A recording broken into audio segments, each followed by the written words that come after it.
Warahmatullahi wabarakatuh. Alhamdulillahi wa kafa, wassalatu wassalamu ala nabiyil mustafa wa ala alihi wa ashabihi wa man iktafa amma ba'du. Akhwati fillah, rahimani wa rahimakunallah. Alhamdulillah, kita senantiasa bersyukur kepada Allah Subhanahu wa taala atas berbagai kenikmatan yang Allah berikan kepada kita.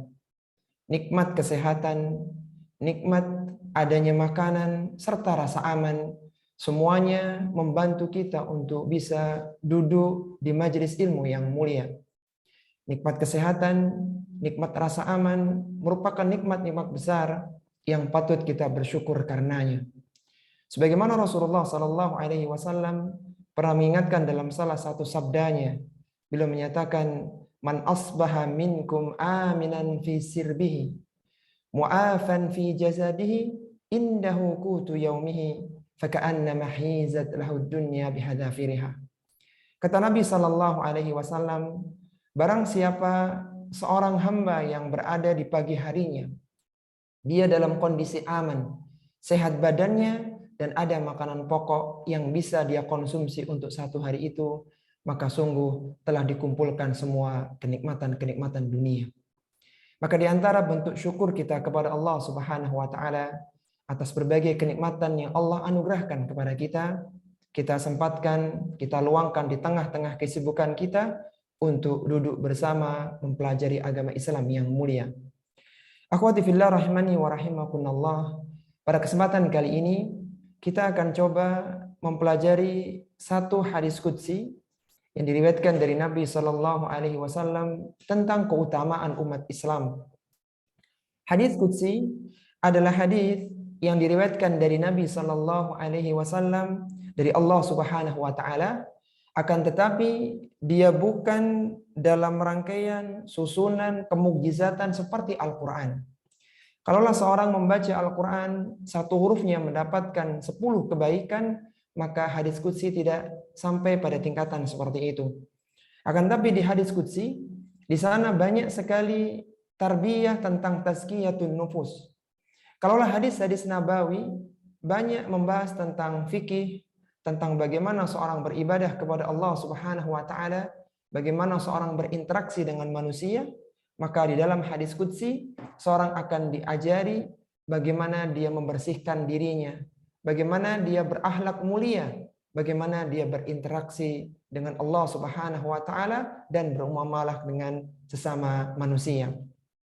Sehingga kita pilih tema pada kesempatan kali ini yaitu salah satu hadis qudsi yang diriwayatkan dari sahabat yang mulia Abdullah bin Umar radhiyallahu taala anhuma.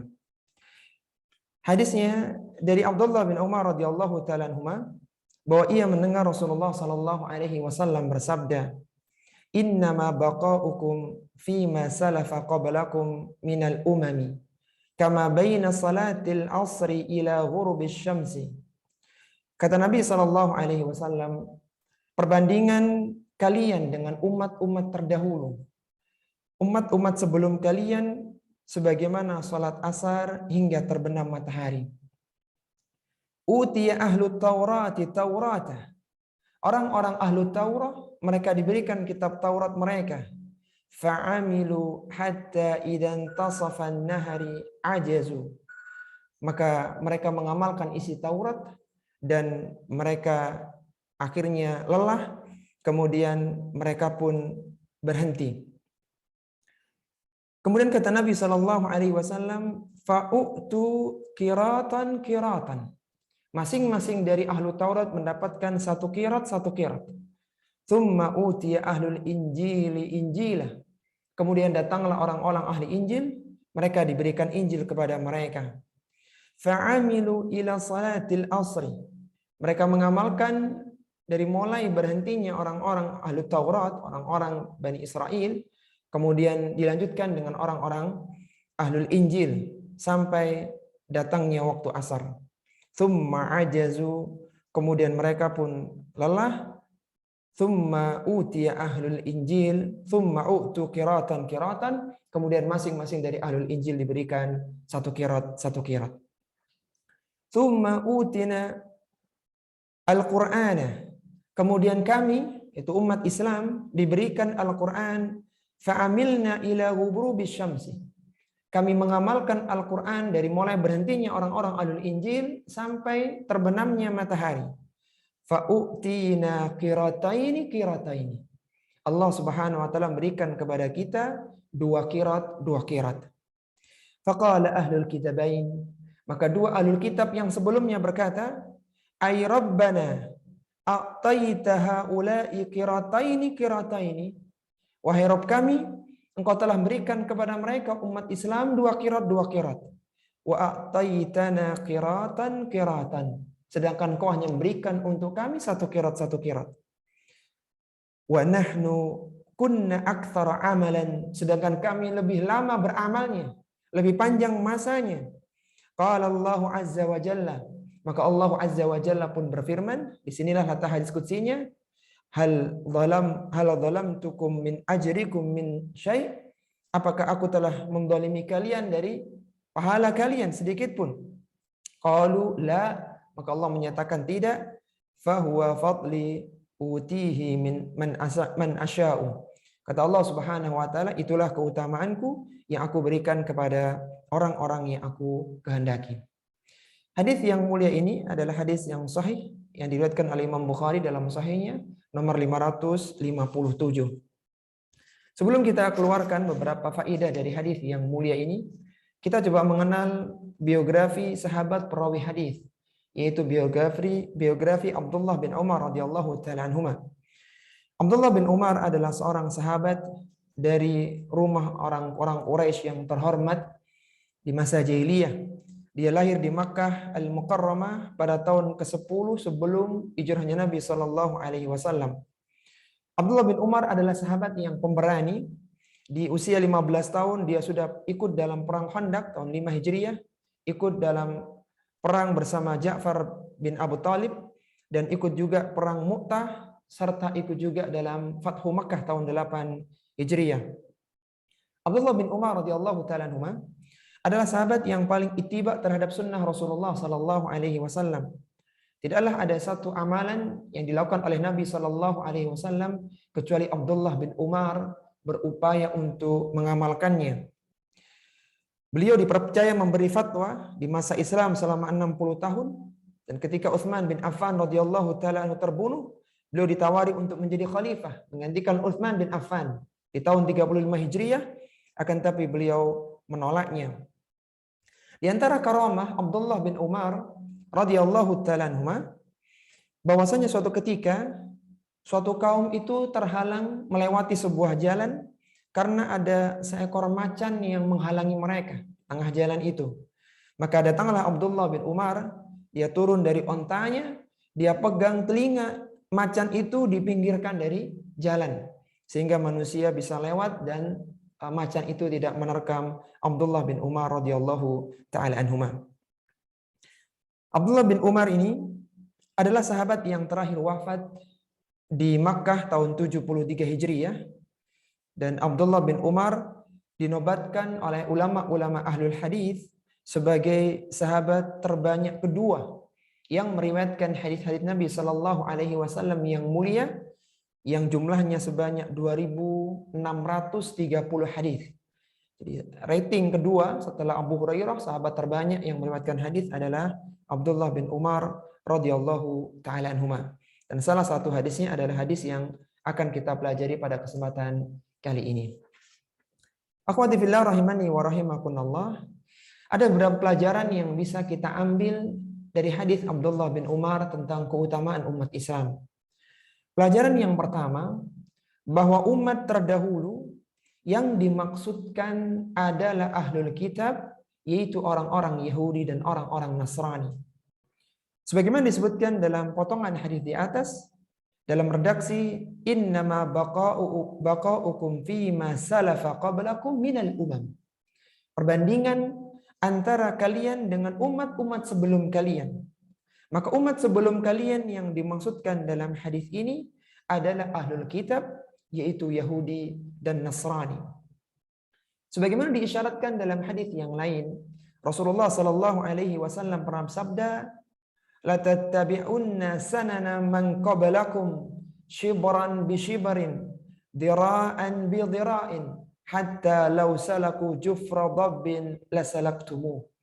Kata Nabi Shallallahu Alaihi Wasallam, sungguh kalian akan mengikuti jejak orang-orang sebelum kalian. Shibran bi shibrin, sejengkal demi sejengkal, dira'an bi dira'in, sehasta demi sehasta, hatta law salaku jufra dabbin lasalaktumu. Seandainya mereka masuk ke dalam lubang bab, niscaya kalian akan mengikutinya. Maka para sahabat radhiyallahu taala anhu, mereka bertanya, "Ya Rasulullah, al-yahudu wan nasara?" Apakah orang-orang terdahulu yang engkau maksudkan adalah orang-orang Yahudi dan Nasrani, orang-orang ahlul kitab? Qala, maka Nabi Shallallahu Alaihi Wasallam bersabda, "Faman." Kalau bukan mereka, maka siapa lagi? Sehingga ketika tidak ada indikasi bahwa umat yang terdahulu itu selain Yahudi dan Nasrani, maka yang dimaksud dengan umat-umat terdahulu adalah Yahudi dan Nasrani, yaitu orang-orang ahlul kitab. Sebagaimana firman Allah Subhanahu wa taala di dalam surat Al-Baqarah tentang ayat puasa. Allah Subhanahu wa taala berfirman, "Ya ayyuhalladzina amanu kutiba alaikumusiyam kama kutiba alal ladzina min qablikum la'allakum tattaqun." Kata Allah Subhanahu wa taala, "Wahai orang-orang yang beriman, diwajibkan atas kalian berpuasa kama kutiba alal ladzina min qablikum." Sebagaimana diwajibkan atas orang-orang sebelum kalian agar kalian bertakwa. Maka menurut Ibnu Jarir At-Tabari rahimahullahu taala, ada dua tafsiran pada ayat di atas yang dimaksud dengan orang sebelum kalian. Yang pertama adalah ahlul kitab dan sebagian yang lainnya adalah seluruh manusia. Namun tafsiran yang lebih kuat insya Allah bahwa yang dimaksud dengan orang-orang sebelum kalian yaitu ahlul kitab, Yahudi dan Nasrani. Ini pelajaran yang pertama. Kemudian pelajaran yang kedua, ahlul kitab yang mendapatkan pahala adalah yang mengamalkan kitab sucinya hingga meninggal dunia sebelum kitab suci mereka dihapus. Ahlul kitab yang mendapatkan pahala adalah ahlul kitab yang mengamalkan kitab suci mereka sampai mereka meninggal dunia dan sebelum kitab mereka dihapuskan. Sebagaimana disebutkan dalam potongan hadis, "Utiya ahlut Taurati Taurata fa'amilu hatta idan tasafa an-naharu ajazu fa'utu qiratan qiratan thumma utiya ahlul Injila Injil thumma utiya ahlul Injili Injila fa'amilu ila salatil asri thumma ajazu fa'utu qiratan qiratan." Maka orang-orang Yahudi yang mendapatkan pahala satu qirat yang disebutkan dalam hadis itu adalah orang-orang Yahudi yang mengamalkan kitab Taurat mereka. Lalu mereka meninggal dunia sedangkan kitab Taurat belum dihapus dengan turunnya Injil. Demikian pula orang-orang Nasrani yang mendapatkan pahala satu qirat adalah orang-orang Nasrani yang mengamalkan kitab Injil mereka sampai mereka meninggal dunia sebelum datangnya Al-Quran yang menghapus berlakunya kitab Injil tersebut. Itu yang dimaksud dengan mereka mendapatkan satu qirat yaitu mereka yang mengamalkan kitab suci mereka sampai mereka meninggal dunia sebelum kitabnya dihapus dengan datangnya kitab-kitab yang setelahnya. Kemudian pelajaran yang ketiga yang bisa kita keluarkan dari hadis yang mulia keutamaan umat Islam yang diriwayatkan dari sahabat Abdullah bin Umar radhiyallahu taala anhuma adalah perintah untuk mempelajari dan mengamalkan Al-Quran. Perintah untuk mempelajari dan mengamalkan Al-Quran. Pelajaran yang ketiga ini diambil dari potongan hadis, "Tsumma utinal Qur'ana fa'amilna." Kata Nabi Shallallahu Alaihi Wasallam, kemudian kami diberikan Al-Quran fa'amilna dan kami mengamalkannya. Sehingga seorang Muslim yang mengamalkan kandungan Al-Quran, maka dia akan mendapatkan bimbingan petunjuk dari Allah Rabb semesta alam. Dan seorang Muslim yang mengamalkan Al-Quran, maka dia akan dicintai oleh Allah Subhanahu wa taala dan Rasulnya. Sebagaimana perkataan Abdullah bin Mas'ud, Abdullah bin Mas'ud adalah sahabat pakar tafsir yang wafat tahun 32 Hijriah di Madinah. Beliau pernah mengatakan dengan ucapan yang sangat indah, "Man ahabbal Qur'ana fahuwa yuhibbullahu wa rasuluh. Barang siapa yang mencintai Al-Quran, maka dia akan dicintai oleh Allah Subhanahu wa taala dan Rasulnya. Dan manusia akan dikumpulkan pada hari kiamat bersama dengan orang-orang yang dicintainya. Allah Subhanahu wa taala membuat sebuah perumpamaan yang buruk bagi orang-orang yang tidak mempelajari, yang tidak mengamalkan kitab suci mereka. Allah Subhanahu wa taala berfirman dalam Al-Qur'an, "Matsalul ladzina hummilut Taurata tsumma lam yahmiluha kamatsalil himari yahmilu asfara. Bi'sa matsalul qaumil ladzina kadzdzabu biayatillah. Wallahu la yahdil qaumadz zalimin." Kata Allah Subhanahu wa taala, perumpamaan orang-orang yang diberikan Taurat kepada mereka, tsumma lam yahmiluha, kemudian mereka tidak membawanya, artinya mereka tidak mempelajari dan tidak mengamalkannya. Kamatsalil himari yahmilu asfara, seperti himar, seperti keledai yang memikul kitab-kitab kuning. Bi'sa matsalul qaumil ladzina kadzdzabu biayatillah, sungguh buruk permisalan kaum yang mendustakan ayat-ayat Allah Subhanahu wa taala. Wallahu la yahdil qaumadz zalimin, dan Allah tidak memberikan petunjuk kepada orang-orang yang zalim. Seekor keledai ketika dia membawa kitab-kitab kuning yang besar dan berat yang berisi faidah dan keilmuan, maka keledai itu tidak akan bertambah cerdas, tidak bertambah pintar, karena dia tidak bisa memahami apa yang ada di atas punggungnya. Maka demikianlah perumpamaan yang buruk yang Allah berikan kepada orang-orang yang tidak mengamalkan kitab suci mereka. Apa kata Imam Ibnu Qayyim rahimahullahu taala dalam kitabnya Ilamul Muwaqqi'in tentang ayat yang mulia ini? Beliau menyatakan, meskipun perumpamaan yang disebutkan dalam ayat ini diberikan kepada orang-orang Yahudi, kepada orang-orang yang diberikan Taurat, namun maknanya juga berlaku bagi orang-orang yang diberikan Al-Quran kepada mereka. Jika ia tidak mau mengamalkannya, tidak memenuhi haknya, dan tidak memelihara sebagaimana mestinya, maka mereka seperti yang digambarkan oleh Allah Subhanahu wa taala dalam surat Al-Jumu'ah tadi. Maka kita mengingatkan pada diri pribadi dan jamaah sekalian, marilah kita berusaha untuk mempelajari ayat-ayat Al-Quran dan mengamalkan Al-Quran di dalam kehidupan. Berikutnya, akhwati fillah rahimani wa rahimakumullah, pelajaran yang keempat yang bisa kita ambil dari hadis keutamaan umat Islam adalah keutamaan umat Islam adalah amalannya sedikit namun pelipat gandaan pahalanya besar. Di antara keutamaan umat Islam, amalan mereka sedikit namun pelipat gandaan pahalanya besar.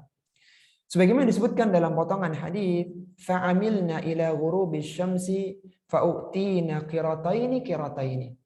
Kata Nabi sallallahu alaihi wasallam, kita mengamalkan Al-Qur'an hingga terbenamnya matahari. Lalu masing-masing dari kita diberikan 2 qirat dan 2 qirat. Usia umat Islam rata-rata hanya sekitar 60 dan 70 tahun. Sebagaimana sabda Nabi sallallahu alaihi wasallam, umuru ummati min 60 sanatan ila 70 sanah. Rata-rata usia umatku adalah 60 sampai 70 tahun.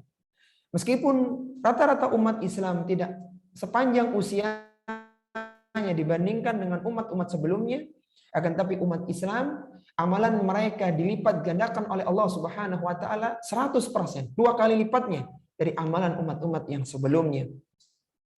Salah satu amalan yang pelipat gandaannya besar misalnya adalah ketika Lailatul Qadar. Seorang yang melakukan amalan ibadah ketika Lailatul Qadar, maka amalannya yang dilakukan pada malam itu Allah lipat gandakan 1000 tahun atau sekitar 1000 bulan atau sekitar 83 tahun. Sebagaimana Allah Subhanahu wa taala berfirman dalam Al-Qur'an di surat Al-Qadar, Allah berfirman, Lailatul Qadri khairum min alfi syahr. Lailatul Qadar adalah malam yang lebih baik daripada 1000 bulan. Dan banyak sekali seorang yang baca Al-Quran misalnya, maka satu hurufnya diganjar dengan 10 kali lipatnya. Seorang yang melakukan salat dilipat gandakan seperti 10 salat. Dan demikian pula amalan-amalan yang lainnya. Sehingga meskipun secara usia mereka sebentar, tidak lama, tetapi pahala dari amalan mereka dilipat gandakan oleh Allah Subhanahu wa ta'ala. Kemudian pelajaran yang kelima, yang bisa kita keluarkan dari hadis yang mulia Abdullah bin Umar adalah keadilan, yaitu memberikan untuk semua meskipun tidak harus semuanya sama. Keadilan adalah memberi untuk semua, tetapi tidak harus semuanya mendapatkan bagian yang sama. Poin yang kelima ini terambil dari pelajaran dari redaksi hadis. Qala Allah Azza wa Jalla. Allah Azza wa Jalla berfirman, hal zalamtukum min ajrikum min syai'. Apakah aku telah mendolimi pahala kalian? Ketika orang-orang ahlul kitab, Yahudi dan Nasrani, mereka bertanya kepada Allah, kenapa kami hanya mendapatkan 1 qirat, sedangkan kami telah beramal jauh lebih panjang daripada umat Islam? Maka Allah balik bertanya, apakah ada pahala kalian yang kami zalimi? Qalu, maka mereka mengatakan tidak, ya Allah. Dari potongan ayat atau hadis yang mulia ini menunjukkan bahwa umat Islam dan umat-umat sebelumnya telah mendapatkan pahala. Umat-umat sebelumnya mendapatkan pahala 1 qirat dan umat Islam mendapatkan 2 qirat. Dan Allah Subhanahu wa taala tidak mendolimi hambanya. Mereka telah beramal dan Allah berikan pahala dari apa yang mereka amalkan. Semuanya mendapatkan bagian meskipun tidak semuanya mendapatkan bagian yang sama. Dan itu adalah karunia dari Allah Subhanahu wa taala. Ada sebuah kisah dari An-Nu'man bin Bashir radhiyallahu taala anhu tentang memberi atau keadilan itu tidak harus memberi secara sama, tetapi semua mendapatkannya. An-Nu'man bin Bashir radhiyallahu taala anhu, dia pernah menceritakan, a'tani abi atiyatan. Suatu ketika bapakku, itu Bashir radhiyallahu taala anhu, dia memberikan kepadaku, kata Nu'man, sebuah pemberian. Faqalat Amratu binti Rawahah, maka berkatalah Amrah binti Rawahah, itu ibunya Nu'man, la arda hatta tushhida Rasulullah sallallahu alaihi wasallam. Aku tidak akan meridai pemberian ini sampai engkau mempersaksikannya kepada Rasulullah sallallahu alaihi wasallam. Nu'man, ibunya adalah Amrah, dan Amrah melihat bapaknya, itu bapaknya dari Nu'man memberikan kepada putranya, maka dia mengatakan, aku tidak ridha sampai dipersaksikan kepada Rasulullah sallallahu alaihi wasallam. Fata Rasulullah sallallahu alaihi wasallam, maka datanglah kami kepada Rasulullah sallallahu alaihi wasallam, faqala, maka dikatakan, inni a'taitu bani min Amrata binti Rawahah atiyatan. Kata bapakku, wahai Rasulullah, aku telah memberikan kepada salah satu putraku dari Amrah, yaitu sebuah pemberian. Fa'amaratni an ushhidaka ya Rasulullah. Maka Amrah merintahkan kepadaku agar engkau mempersaksikan pemberian ini, wahai Rasulullah. Qala, maka Nabi sallallahu alaihi wasallam bertanya, a'taita sa'ira waladika mithla hada? Apakah engkau juga memberi seperti ini kepada anak-anakmu? Artinya engkau juga memberikan pemberian kepada anak-anakmu yang lainnya. Qala la, kata Bashir, tidak wahai Rasulullah. Maka Rasulullah sallallahu alaihi wasallam bersabda, fattaqullaha wa'dilu baina auladikum. Maka bertakwalah kepada Allah dan berlaku adillah kepada anak-anak kalian. Qala, maka kata Nu'man, faraja'a faradda atiyatahu, maka akhirnya ia pun pulang dan mengambil kembali pemberiannya. Di antara faedah yang bisa kita ambil dalam kisah yang singkat ini, bahwa Bashir tidak diizinkan oleh Nabi memberikan kepada Nu'man karena Bashir tidak memberikan kepada anak-anak yang lainnya. Maka kembali lagi, adil adalah memberi untuk semua meskipun tidak sama dalam pemberian semuanya itu. Tapi kemudian pelajaran yang terakhir, akhwati-fillah rahimani wa rahimakumullah, pelajaran yang ke-6, yaitu Allah Subhanahu wa taala berhak untuk memberikan karunia kepada siapa yang dikehendakinya. Allah pemilik langit dan bumi, pemilik kerajaan langit dan bumi, berhak memberikan karunia kepada siapa yang dikehendakinya di kalangan para hambanya, baik itu memberikan kesehatan, kekayaan, dan berbagai kenikmatan-kenikmatan yang lainnya. Maka tugas kita sebagai seorang hamba berusaha untuk mensyukuri pemberian Allah Subhanahu wa taala tersebut. Kita tidak perlu hasad terhadap pemberian yang Allah berikan kepada makhluk, kepada orang yang lainnya. Tidak boleh kita merasa iri kepada apa yang Allah berikan kepada orang yang lainnya. Dan Allah Subhanahu wa taala Maha mengetahui siapa yang mensyukuri nikmat-nikmatnya. Orang-orang yang hasad, maka orang seperti ini akan mendapatkan kesusahan, baik ketika di dunia apalagi nanti di kehidupan akhiratnya. Siapa itu orang yang hasad? Orang yang hasad adalah orang yang menginginkan hilangnya kenikmatan dari orang lain yang sudah diberikan oleh Allah kepada orang lain tersebut.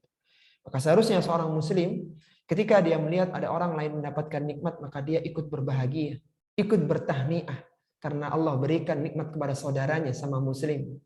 Dan dia harus meyakini bahwa nikmat yang Allah berikan untuk dia tidak akan berkurang dengan apa yang didapatkan oleh saudaranya. Bahkan dia berhusnudzan bahwa hadirnya nikmat kepada saudaranya itu menjadikan dia mendapatkan keberkahan dari nikmat tersebut. Sebelum kita buka sesi tanya jawab, coba kita murajaah 6 pelajaran yang bisa dikeluarkan dari hadis Abdullah bin Umar. Siapa yang bisa membacakan? Pelajaran dari hadis Abdullah bin Umar tentang keutamaan umat Islam. Apa pelajaran yang pertama?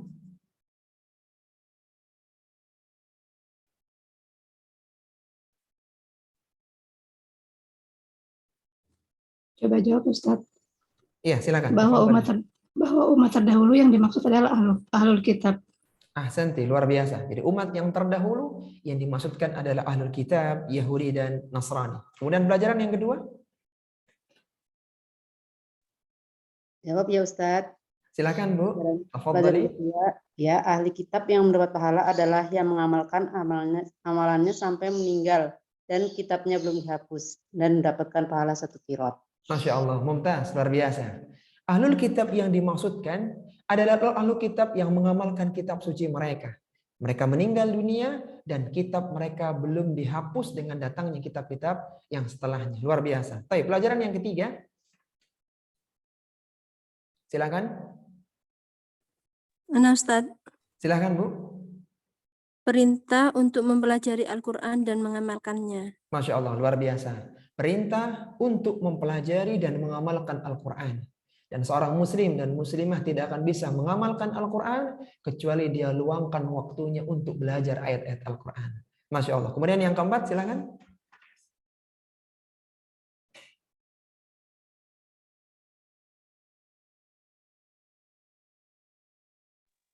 Izin jawab Ustadz. Silakan Bu. Ya, keutamaan umat Islam adalah yang amalannya sedikit, namun pelipat gandaan pahalanya besar. Masya Allah, luar biasa. Umat Islam diberikan keutamaan oleh Allah, amalan mereka sedikit tapi pelipat gandaannya besar. Dan ini mengingatkan kepada kita, jangan meremehkan kebaikan meskipun sedikit. Jangan remehkan sedekah meskipun 2.000. Jangan remehkan wajah yang ceria ketika bertemu dengan saudara-saudara kita. Yang disebutkan oleh Nabi SAW, la tahqiranna minal ma'rufi syai'an walau an talqa akhaka biwajhin talqin. Masya Allah. Silakan. Kemudian yang kelima, pelajaran yang kelima. Keadilan yaitu memberikan untuk semua meskipun tidak harus semuanya mendapatkan bagian yang sama. Masya Allah, luar biasa. Jadi adil adalah memberi untuk semuanya. Ketika kita memiliki anak, maka semua mendapatkan bagian mereka. Meskipun kakak yang dewasa tidak sama jatahnya dengan adiknya yang masih kecil. Barakallahu fikunna. Silakan yang terakhir. Pelajaran yang keenam. Allah memberikan karunia kepada hamba yang dikehendakinya. Iya, Masya Allah. Mumtaz, luar biasa. Jazakumullah khairan. Jadi Allah Subhanahu wa Ta'ala memberikan karunia kepada para hambanya sekehendaknya. Sehingga tidak perlu seorang hamba bertanya, kenapa fulan lebih banyak hartanya daripada ana? Kenapa kendaraan fulan lebih bagus daripada ana? Itu jawabannya karena Allah memberikan karunia kepada hambanya sekehendaknya. Tugas kita sebagai seorang hamba adalah mensyukurinya, dan kita yakin bahwa rezeki kita tidak akan berkurang dengan rezeki yang didapatkan oleh saudara-saudara kita. Tapi ini akhwati fillah rahimani wa rahimakumullah, sesi pertama dari kajian kita. Kalau ada hal yang ingin didiskusikan, dipersilahkan. Wassallallahu ala nabiyyina Muhammadin wa ala alihi wa sahbihi wasallam. Jazakallahu khairan atas paparan ilmunya. Kepada akhwat yang ingin bertanya secara langsung, dipersilakan untuk raise hand terlebih dahulu atau menuliskannya pada kolom chat. Silakan.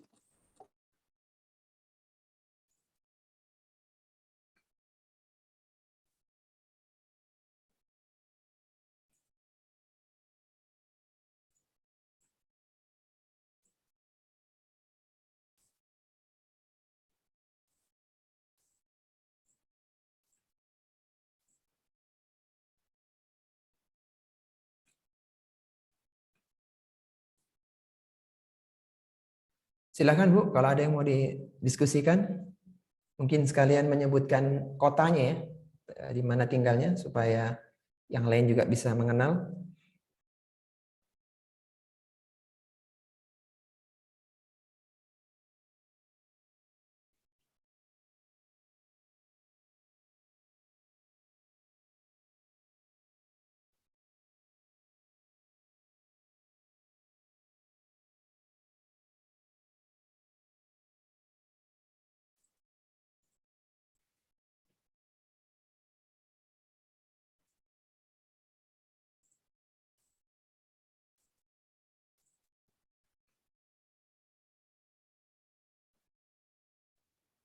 Ustaz, saya mau bertanya sedikit. Silakan Bu, tafadhali. Ya, saya Rahmawati dari Bekasi. Masya Allah, silakan Bu. Hanya penasaran nih kan hadisnya dari Abdullah bin Umar ya. Apakah Ya. Umar ini Umar bin Khattab atau bagaimana Ustaz? Ingin tahu lebih jauh gitu tentang Abdullah. Masya Allah, siap, luar biasa. Tapi pada pertanyaan dari saudari kita di Bekasi ya, dari ibu yang di Bekasi, apakah Abdullah bin Umar radhiyallahu taala anhu yang dimaksudkan adalah putranya Umar bin Khattab radhiyallahu taala anhu? Iya, jadi Abdullah bin Umar yang dimaksudkan adalah Abdullah bin Umar, putranya Umar bin Khattab radhiyallahu taala anhu. Jadi pada masa Nabi Shallallahu alaihi wasallam ada beberapa anak-anak dari kalangan para sahabat yang mereka semuanya namanya Abdullah. Jadi yang anak-anak yang junior di kalangan para sahabat. Ada 4 orang anak yang disebut dengan Al-Abadilah Al-Arba'ah. Anak-anak yang namanya semuanya Abdullah, dan itu jumlahnya 4 orang. Siapa mereka? Ini masih junior semuanya. Yang pertama adalah Abdullah bin Umar radhiyallahu taala anhu. Abdullah bin Umar radhiyallahu taala anhu yang biografinya tadi kita sampaikan, dan beliau adalah sahabat terbanyak kedua yang meriwayatkan hadis dari Nabi Shallallahu alaihi wasallam.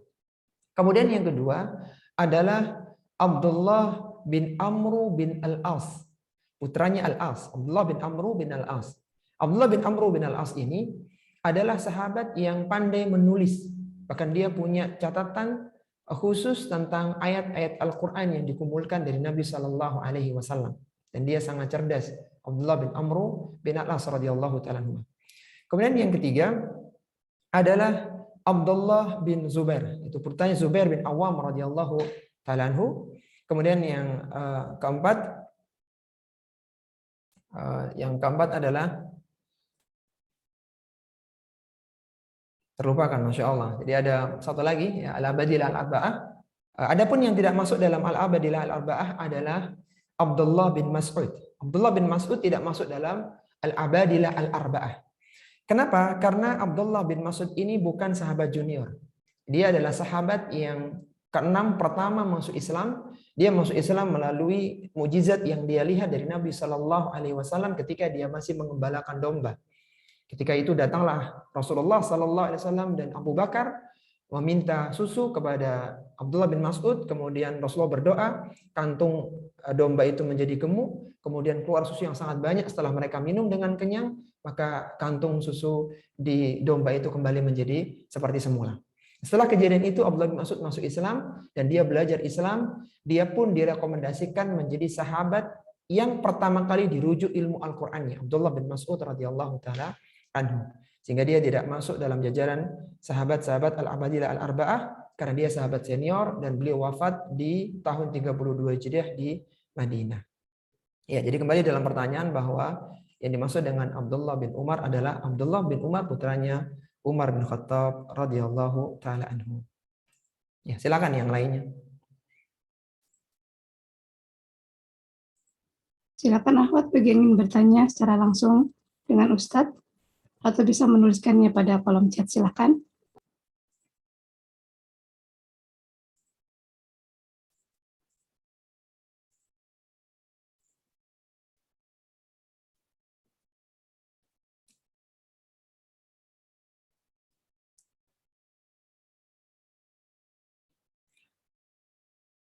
Iya, ini alhamdulillah sudah teringat ya. Jadi Al-Abadilah Al-Arba'ah tadi ada 4 ya. Abdullah bin Umar, Abdullah bin Amr bin Al-As, kemudian Abdullah bin Zubair, yang keempatnya Abdullah bin Abbas radhiyallahu taala anhum ajma'in. Abdullah bin Abbas adalah sahabat pakar tafsir yang beliau belajar Islam setelah wafatnya Rasulullah sallallahu alaihi wasallam secara khusus. Artinya ketika Rasulullah masih hidup, Abdullah bin Abbas tidak banyak mendapatkan hadis-hadis Nabi Shallallahu Alaihi Wasallam. Dia beliau belajar dari pembesar para sahabat, dari Aisyah radhiyallahu taala anha, dari Ali bin Abi Thalib dan sahabat-sahabat senior yang lainnya. Sehingga pada saatnya Abdullah bin Abbas ini dinobatkan menjadi sahabat pakar tafsir kedua setelah Abdullah bin Mas'ud radhiyallahu taala anhu. Abdullah bin Abbas radhiyallahu taala anhu wafat di Taif tahun 68 Hijriah. Dan ilmu Abdullah bin Abbas dalam masalah tafsir lebih dikenal di kalangan umat-umat atau generasi setelahnya daripada Abdullah bin Mas'ud. Di antara salah satu faktor penyebabnya karena Abdullah bin Mas'ud dia hidup di tengah-tengah sahabat senior sehingga ilmu tafsirnya tidak banyak dieksplor, sedangkan Abdullah bin Abbas hidup di tengah-tengah kalangan para tabi'in. Sehingga banyak yang belajar dari Abdullah bin Abbas, di antaranya adalah Sa'id bin Jubair, Mujahid dan para tabi'in yang lainnya, sehingga ilmu Abdullah bin Abbas ini banyak diambil dari orang-orang, banyak dimanfaatkan oleh orang-orang yang setelahnya. Yaitu adalah Al-Abadilah Al-Arba'ah. Wallahu ta'ala a'lam. Silakan yang lainnya.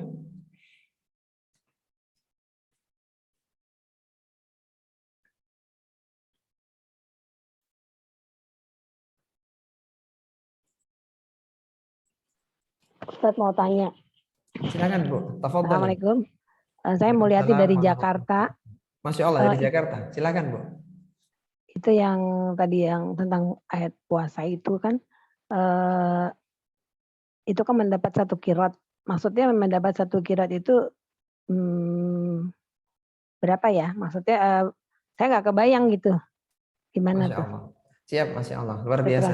Baik, barakallahu fikunna. Baik, pada pertanyaan yang sangat indah, yang sangat bagus dari Ummahat yang ada di Jakarta ya, tentang bagaimana kaitan ayat puasa dengan hadis qiraat tadi tentang pahala umat Islam dilipat gandakan 2 qiraat. Yang pertama, akhwat fillah rahimani wa rahimakumullah, bahwa hadis yang kita bacakan tadi, hadis Abdullah bin Umar, sifatnya umum. Umat Islam dibandingkan dengan umat-umat sebelumnya, amalan pahala dari amalan mereka itu dilipat gandakan 2 kali lipatnya. Itu umum berlaku di semua ibadah mereka. Salatnya, puasanya, baca Qur'annya, sedekahnya, semuanya. Jadi pahala umat Islam berlipat 2 kali lipat dibandingkan umat-umat sebelumnya. Itu yang diinginkan dari hadis Abdullah bin Umar radhiyallahu ta'ala anhu tadi. 1 qiraat dimisalkan oleh Nabi SAW seperti besarnya 1 gunung Uhud. Kata Nabi SAW, al-qiraatu mithla Uhudin. Itu qiraat adalah sebesar 1 gunung Uhud. Jadi pahala yang sangat besar sekali. Maka kalau dalam ayat puasa, dalam surat Al-Baqarah itu, yang diinginkan orang-orang sebelum kalian yaitu Yahudi dan Nasrani, bahwa puasa ini sudah disyariatkan bagi Yahudi dan Nasrani sebelum disyariatkannya untuk umat Islam.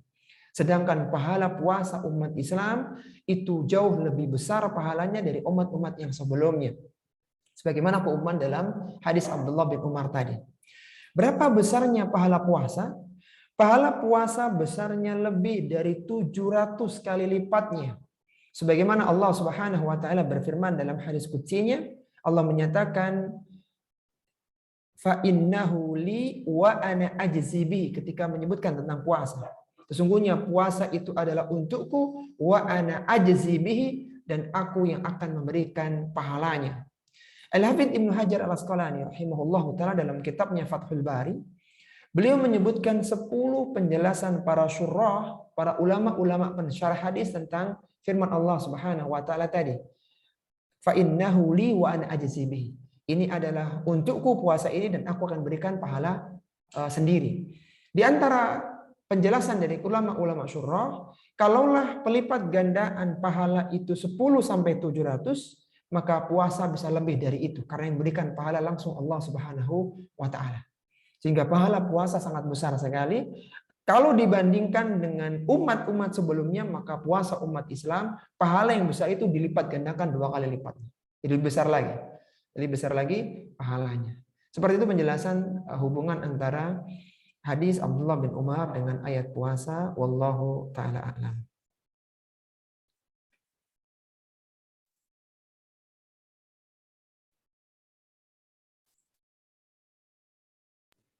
Jazakallahu khairan Ustaz. Ya, kepada akhwat yang masih ingin bertanya, silakan untuk raise hand terlebih dahulu, atau langsung buka mic, atau bisa menuliskannya pada kolom chat, silakan.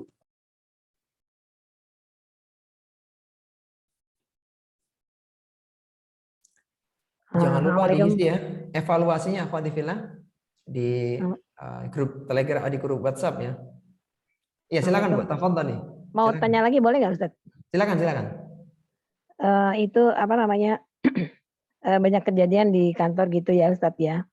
Iya. Saya juga baru menyadari juga kalau misalkan apa namanya tadi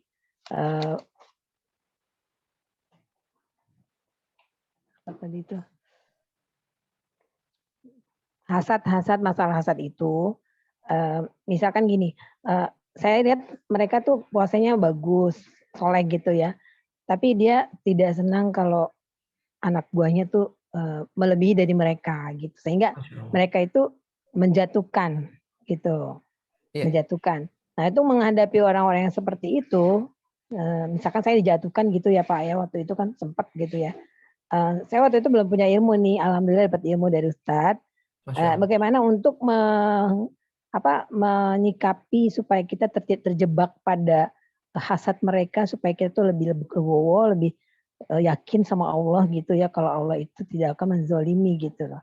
Walaupun jatuh apapun itu emang udah kehendak Allah gitu. Tapi saya mohon arahannya gimana supaya untuk memperkuat keyakinan itu gitu Ustaz. Terima kasih Ustaz. Masya Allah, luar biasa pertanyaan dari umat kita. Baik, yang pertama, akhwati fillah rahimani wa rahimakumullah, seorang muslim dan muslimah harus berhati-hati dengan penyakit hasad ini. Karena hasad inilah penyakit yang pertama kali menjangkiti manusia, yang pertama kali Allah ciptakan, yaitu putranya Nabi Adam alaihi salatu wassalam. Hasad ini pula yang dulu pertama kali muncul dosanya di kalangan para penghuni langit, yaitu iblis. Yang mana iblis ini asalnya adalah makhluk yang taat kepada Allah Subhanahu wa taala. Ketika dia hasad kepada Nabi Adam alaihi salatu wassalam, maka dia pun menolak untuk bersujud kepada Nabi Adam karena kesombongannya.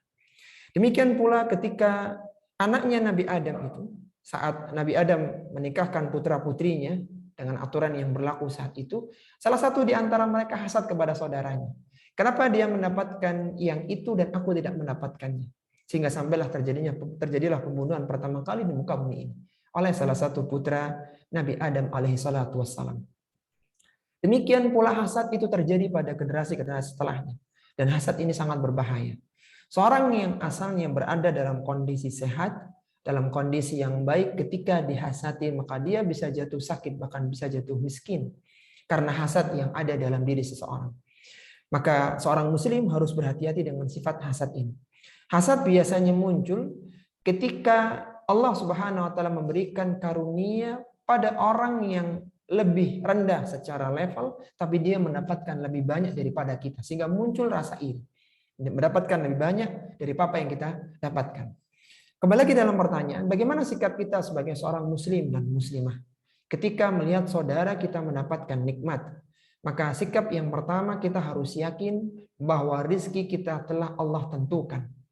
Rizki yang Allah tentukan untuk kita tidak akan pernah meleset dan berpindah kepada orang lain. Sehingga tidak ada gunanya kita hasad kepada dia. Dia mendapatkan nikmat itu dan kita mendapatkan nikmat ini.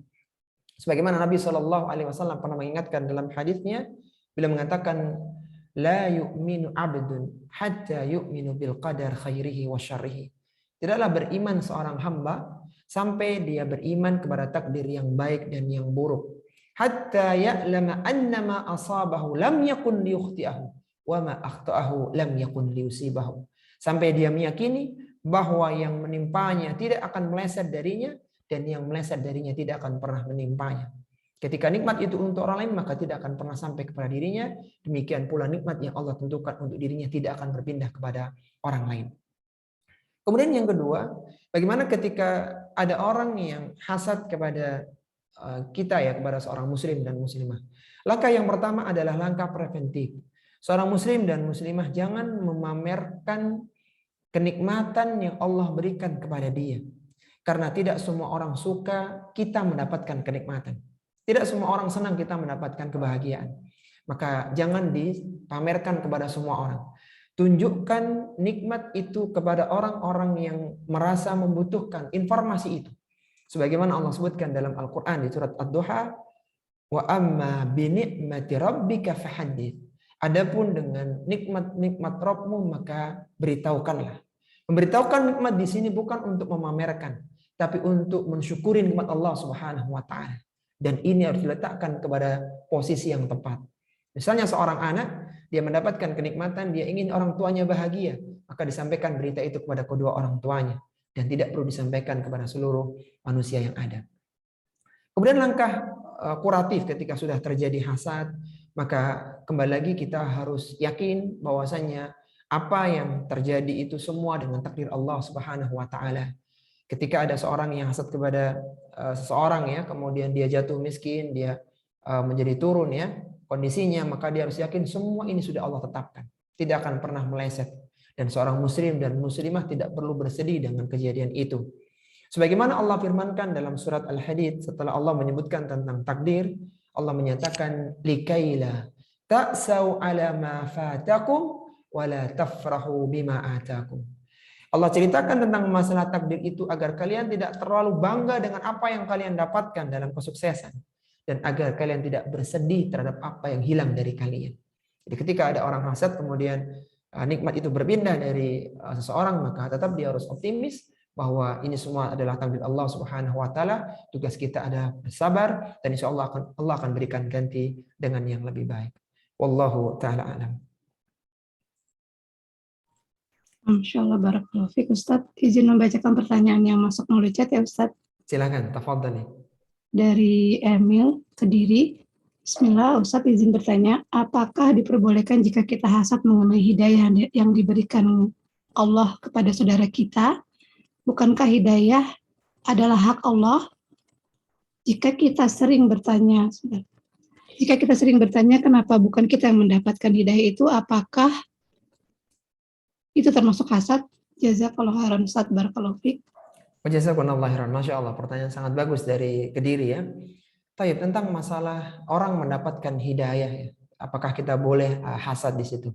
Yang pertama, akhwati fillah rahimani wa rahimakumullah, hidayah adalah di tangan Allah Subhanahu wa taala. Allah berikan hidayah kepada siapa yang dikehendakinya. Sebagaimana Allah sebutkan dalam Al-Qur'an, fa innaka la tahdi ala man ahbabta wa innallaha, sesungguhnya engkau tidak akan bisa memberikan hidayah kepada orang yang kau cintai, dan Allah berikan hidayah kepada siapa yang dikehendakinya. Hidayah Islam dan sunnah ini adalah hidayah yang sangat luar biasa. Dengan hidayah Islam, seorang akan diberikan hak untuk bisa masuk ke dalam surga apabila terpenuhi syarat-syaratnya. Sebagaimana Rasulullah SAW pernah bersabda dalam salah satu hadisnya, beliau mengatakan, "Walladzi nafsi biyadihi," demi yang jiwaku berada di tangannya. Kata beliau, tidaklah mendengar tentang aku diutus menjadi seorang rasul di kalangan orang-orang ahlul kitab, Yahudi dan Nasrani. Kemudian mereka tidak mau beriman kepada agama Islam yang aku bawa. Kemudian kata beliau, illa kana min ashabin nar, kecuali mereka akan menjadi penghuni neraka jahanam. Maka hidayah Islam merupakan hidayah yang mahal. Yang kalaulah dahulu Fir'aun dan Qarun itu, pemilik kekuasaan dan harta yang banyak, tahu fungsi hidayah Islam di dunia atau bahkan di akhirat, niscaya mereka akan serahkan kekuasaan dan hartanya untuk mendapatkannya. Karena dengan itu mereka bisa selamat dari neraka Allah Subhanahu wa taala. Lalu bagaimana kalau ada orang yang mendapatkan hidayah? Yang pertama, kita harus senang dengan saudara kita yang mendapatkan petunjuk. Karena semakin banyak saudara-saudara kita di muka bumi ini. Yang kata Nabi SAW, penghuni surga, nanti pada hari kiamat setengahnya adalah umat Muhammad SAW. Meskipun demikian, jumlah yang mayoritas di surga itu, jika dibandingkan dengan mayoritas manusia, maka seperti sehelai bulu hitam di tengah-tengah sapi jantan yang berwarna putih, atau sehelai rambut yang putih yang berada di sapi jantan yang berwarna hitam. Maka dengan adanya hidayah itu kita perlu senang dengan saudara-saudara kita yang mendapatkan hidayah. Kemudian yang berikutnya, bolehkah kita hasad dengan hidayah tersebut?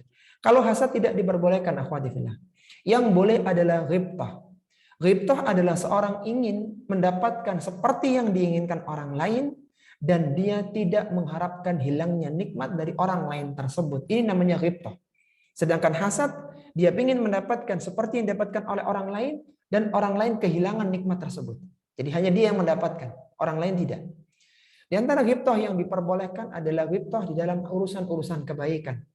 Saat melihat ada orang yang bersedekah lebih banyak, maka dia ingin bersedekah lebih banyak. Dengan tidak menginginkan orang yang bersedekah tersebut berhenti dari sedekahnya. Demikian pula ketika seorang mendapatkan hidayah yang lebih banyak, maka kita ingin mendapatkan yang lebih banyak dengan tidak mengharapkan hidayah dia hilang dari dirinya. Dan ingat akhwati fillah, bahwa hidayah itu perlu dicari dengan usaha yang sangat keras. Kita tentu masih ingat kisahnya Salman Al-Farisi. Seorang yang besar di kalangan pemeluk agama Majusi, yang dia asalnya belajar dengan pendeta Nasrani, kemudian berpindah dari satu pendeta ke pendeta yang lainnya, sampai pendeta yang kelima yang terakhir. Dan dia dijual sebagai seorang budak di Madinah. Lalu akhirnya dia bertemu dengan Rasulullah SAW karena dia mengenali 3 tanda Rasulullah SAW. Yang diantara tandanya adalah Rasulullah itu menerima hadiah dan tidak menerima sedekah, dan diantara 2 pundak beliau ada belikat tanda, ada tanda-tanda kenabian. Salman Al-Farisi sahabat yang asalnya dari Persia, bukan dari orang-orang Arab. Dia jauh-jauh datang dari Persia sampai ke Madinah dengan perjalanan yang sangat panjang untuk bisa meluk agama Islam. Demikian pula seharusnya seorang muslim dan muslimah, ketika dia ingin mendapatkan hidayah sunnah, maka dia harus berjuang, dia harus bersungguh-sungguh untuk mendapatkannya. Kata Allah Subhanahu wa taala, "Man jahada fina lanahdiyannahum subulana." Barang siapa yang bersungguh-sungguh di jalan kami, niscaya kami akan bukakan jalan-jalan kami. Sehingga tidak boleh hasad kepada nikmat atau hidayah yang diberikan oleh Allah kepada seorang. Yang boleh adalah ghibtah, kita ingin mendapatkan nikmat tersebut dengan tidak mengharapkan hilangnya nikmat tersebut dari saudara-saudari kita. Wallahu ta'ala a'lam.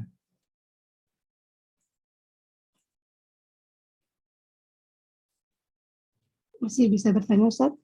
Silakan, masih ada waktu 2 menit. Ya, silakan Ahmad. Bagi yang masih ingin bertanya, dipersilakan bisa raise hand atau menuliskannya pada kolom chat.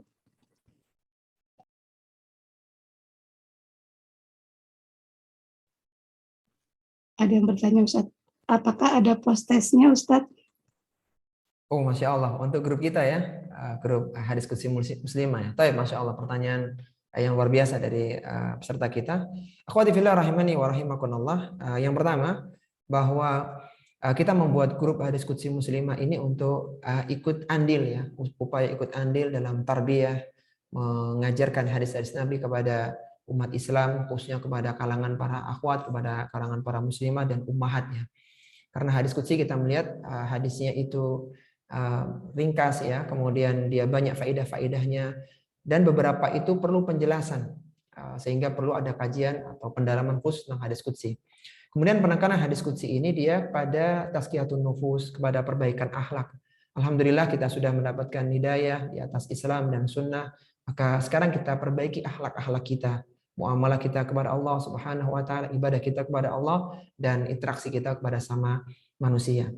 Dan untuk mengukur itu, maka tim dari kita sudah membuat biasanya ada EAP ya, evaluasi akhir pembahasan, yang silakan yang belum mengisi segera diisi karena akan segera ditutup, dan insya Allah besok akan diumumkan hasilnya, dan itu akan ada di pembahasan berikutnya. Nanti ketika hari diskusi kedua sudah selesai pembahasannya, yang sekitar 2 pekan biasanya, maka akan muncul nilai kedua, nilai ketiga, sampai nilai yang ke-10. Insya Allah kita akan ambil rata-ratanya, sehingga muncul siapa yang juhud, yang bersungguh-sungguh, dan siapa yang perlu meningkatkan motivasinya. Jadi insya Allah ada kalau post-testnya, kalau pretestnya atau tes sebelumnya tidak ada. Kalau post-test insya Allah ada di akhir pembahasan. Silakan diikuti yang ada di grup WA itu. Allah Ta'ala alam.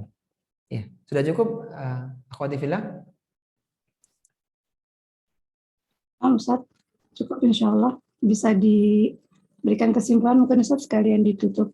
Baik, Baik Ustaz, afwan. Baik, barakallahu fikunna. Akhwati fillah rahimani wa rahimakumullah. Mungkin ini kajian perdana kita yang bisa kita selenggarakan untuk mendalami hadis qudsi, hadis yang pertama tentang keutamaan umat Islam. Kita berharap dengan kajian ini kita bisa semakin paham tema materi yang disampaikan dalam grup yang sudah ada, kita bisa mengamalkannya dalam kehidupan, dan itu semakin meningkatkan kualitas keimanan dan ketakwaan kita kepada Allah Subhanahu wa taala, dan semakin memuliakan akhlak kita.